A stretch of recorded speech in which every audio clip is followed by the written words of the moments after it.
and back to the videos. Okay guys, so now we're gonna start working on the interview advice, and we're gonna start with the most common question, the one that you're gonna get all the time, 100%, and this is, tell me about yourself. So don't worry if you get that question, because it doesn't mean that you're not getting the job. It means that they want to know a little more about you, and it's a simple way to start a conversation. Now, the tell me about yourself question, erroneously for many years, have been a question that someone that doesn't have practice on interviewing for jobs will try to answer in a way that, oh, let me tell you about where I am from, when did I graduated, when did I started medical school, when did I finish, my parents, my dogs, I don't know, my journey through medical school, and how poor my country is, or all the story. And it may take even 10 minutes to talk all about that, and you're just wasting 10 minutes of your 20 minutes interview. So the main reason for this question to be important is because it's your chance to talk about yourself in a way that you are showing what you can bring to the table, what your values are, who are you as a person. And yes, I would say focus on that part, focus on the opportunity to present yourself rather than telling your journey. You will have time to tell your journey if you get accepted to that program. So delete that answer from your mind, and let's focus on creating a new way to answer this important question. So for this, as I said, this is your chance to show who you are and what are you bringing to the table. And what you're bringing to the table has to match or has to get closer to what they want for you to be hired. Makes sense, right? So for that, you have to investigate, research the program that you're applying to. But even if you don't do that, I will tell you something. Physicians that are program directors or associate program directors are a different breed than physicians that are in private practice or solo. Why? Because physicians in educational programs, in academic programs, they have made peace with the fact that they won't make as much money as a private practitioner will do. Why? Because they are devoting time to teach others, to engage in research, to talk to about public health. Whereas private practitioners, the more patients they see, the more money they make. See, they have made that peace, and they love that. They love to be advocates. They love to be researchers, scholars, and at the same time clinicians. So these guys in program directorship positions or academic programs, they're different. They're very they're the best, to say it somehow.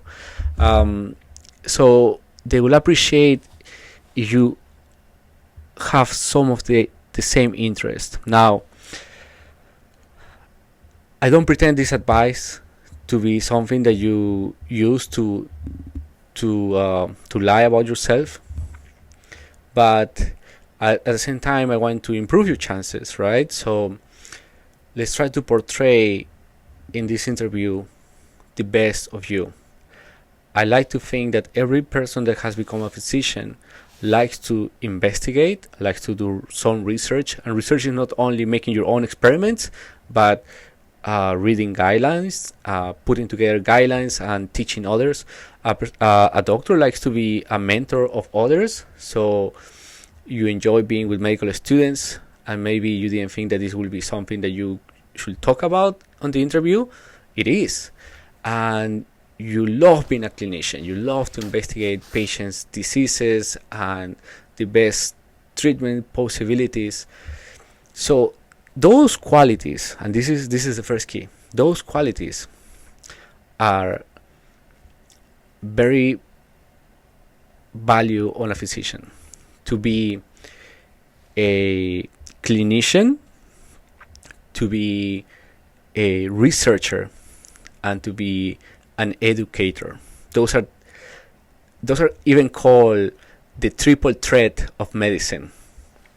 To be those three things makes an excellent physician. So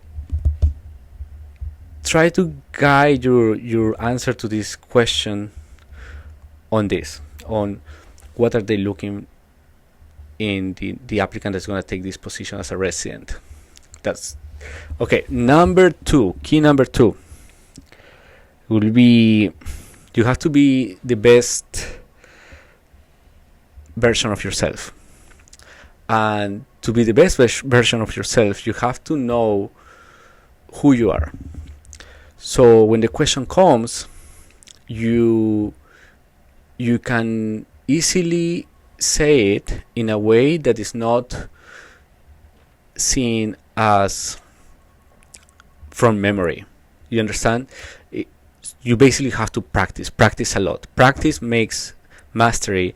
And so if you have an answer for this question, practice it 10, 20 times, 30 times, so when it comes, it flows naturally, and then you won't forget those important pieces. Or if you forget them, you forget one or two, not all of them. And the last advice for this part is, do not give too many red flags. Try to bring up the best of you. So for this, how to elaborate on this answer, I like to use the triple S or the 3S approach, and I saw that on YouTube from a video of Dan Locke, and I thought that, wow, this is an amazing way to frame this answer. The only thing that Dan Locke needs for his advice to be useful to you is to know what is important in primary care. And so I'm going to tell you what is important in primary care in 2021. And what is important in primary care right now is public health, geriatric care, and let's see, education, continuation of education. So let's start with public health. Public health is population health, social determinants of health, and your ability to identify how can you help patients in need, marginalized patients, minorities. That you understand them, you want to be culturally sensitive to them, to understand them. You know what is the demographic of this population, and you want to help them. The geriatric care is important. Why? Because more people are aging, and if you think about that, people that seek medical attention are not young patients, but the older ones. And a patient that comes to a clinic is not an easy patient always. It's always a complicated patient that has 3 or 4 pathologies at the same time. So geriatric care is important for primary care. And the last one is education. Why? Because you wouldn't believe how many residents don't like to have students following them, or how many residents don't engage on scholar activities during residency unless they are forced. So a residency program wants reassurance that you can be that person. Okay, so now you know these 3 topics that are important in medicine in 2021. There are so many more. I'm just saying 3 for primary care. So let's start with the 3S framework, so you can write it down, practice it, and have it ready for for your coming interviews. Okay, so the first S is success. We're going to mention what are you doing right now, what are you good at, or what is that your position right now, because it's a level of success you're practicing. So you start with either I have been a general practitioner for the last 3 years. My background is in general medicine in my country for the last 3 years. I am currently doing observerships in the United States for the last 6 months.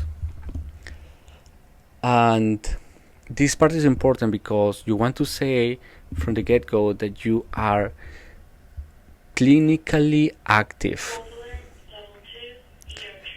It's very important for them to know that you are active and your skills are not lost, especially for older graduates. And you follow that sentence with what are your passion? Where is your passion? What are you in love? As an opportunity to say one of these important topics in medicine. So you add, I am in love with, or my passion is, you can mention public health, education, geriatric care, or geriatric medicine. And then you continue this with the third sentence that says, over the last 2 years, I have worked with, in case you chose public health, I have worked with social workers, case managers, local churches to promote preventive medicine classes in my country. Or if you chose education, over the last 3 years while working as a medical practitioner in my country, I have had many students and we have developed poster presentations, case reports, adapted guidelines on how to treat infections as a way to solidify your passion, your interest. I think that is a good way to start this answer. Now the second S is for talking about your strengths, and you're going to start saying, my real strength lies in establishing a connection with my patients, identifying barriers for a favorable outcome, my ability to communicate and being able to display empathy, or my transparency, adaptability, and initiative. And we're going to finish with the last S, which is situation. How all that you say applies to the place that we are applying for residency. How all that you said is important for them. Why would they choose you? Or you should choose them. And you could start by saying, what I'm looking for in a residency program is to have support from mentors and to further my interest on advocacy, improving access to the poor, learning the art of the end of life, or improving my skills in palliative care, or I don't know, whatever else you can imagine, you can add there. But I will make sure you mention some of the 3 things that we mentioned on public health, education, and mentioning that you want to stay in the area. I see myself living in this state or practicing in this state. Okay, so put it together and practice it. I know this will be a new way to phrase this answer, but what I've seen in the last year is that the 20 minutes that applicants have to do these tele interviews is too short, and so many applicants go 7 or 10 minutes talking about themselves and their history in their countries. They don't give much meaning to the interview. So if you want to give more meat, more substance to your application during the interview, I think you should do this. Remember, the interview is a conversation, so they are really interested on knowing you. I know they have your CV, but they want to know how you phrase things, how is your body, your body language, how well-rounded you seem, if this is practiced or if this is natural. If you can establish a connection with them, like if you convince them with your smile and with your eyes that you are interested and you want to be their friends. So yeah, no, it's easy if you are a people's person, but if you're not, then you have to practice, and I'm sure you can do it.